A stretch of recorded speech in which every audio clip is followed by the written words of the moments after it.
I would like to first start by thanking the Polish presidency and the Polish Minister Barbara Nowacka for today's discussion on youth. Over breakfast, as the Minister mentioned, we had a great discussion on giving young people a greater role in policy making, especially in our democracies. There I said the main milestones that will lead us towards the adoption of an action plan on cyberbullying. I particularly highlighted the need to have a multidisciplinary approach and the importance of listening to everyone as part of this process, youths particularly, but also civil society, policymakers, industry, as well as vulnerable groups in society. Together we will come up with an action plan in the first part of next year. During the Council session, then we discussed the challenges such as disinformation, diminishing trust in public administrations, and polarizing effects in our societies. The Youth Report for 2024 has revealed that young people across Europe are concerned about issues like unemployment, education gaps, and mental health. Nearly a quarter of the EU's young people are now at risk of poverty and social exclusion, also by being in precarious jobs. The pressures of unemployment, lower education, and social exclusion also have a direct impact on their mental health. And according to this same report, we have 1 in 2 young people, 50% of our youth, who report emotion or psychological problems in the past year. Thus, strengthening the bond between young people and the policies that we are designing to address these challenges is essential. In this respect, I outlined how we are further developing tools to achieve this goal. In particular, the importance of the EU Youth Dialogue, our biggest and most important instrument for youth participation, our youth policy dialogues, which all commissioners will hold annually during this mandate, the youth check, ensuring that we consider young people's perspectives in EU policy development, and finally, the upcoming President's Youth Advisory Board.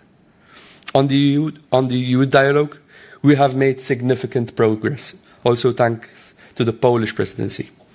It is the largest instrument that we have at European Union level for amplifying young people's voice in policy making. Over the past 15 years, hundreds of thousands of young individuals have engaged in this process. And today we have reached an agreement on a resolution that outlines a robust vision for further developing the EU Youth Dialogue. Council also had a debate on disinformation and its impact on young people. Young people navigate a very complex and ever-evolving online environment with generative AI, deepfakes, and informational bubbles. So we cannot take this reality for granted. We have recently published the EU Preparedness Union Strategy, and later this year we will launch the European Union Democracy Shield. Both initiatives will integrate components that connect with our Erasmus Plus and the European Solidarity Corps programs. These initiatives contribute to our goal of creating resilient democracies through citizenship education and foster a culture of preparedness amongst young people. With the ever-increasing risk of disinformation, young people need the most effective tools to successfully navigate online spaces. But sadly, 43% of our 13 to 14-year-olds are underperforming in information and computer literacy. So fostering media and digital literacy and the ability for youth to be able to think critically about online content are amongst our biggest challenges. It is essential, more than ever before, to educate youth from a very early age about fact-checking and to raise awareness about how algorithms can create echo chambers.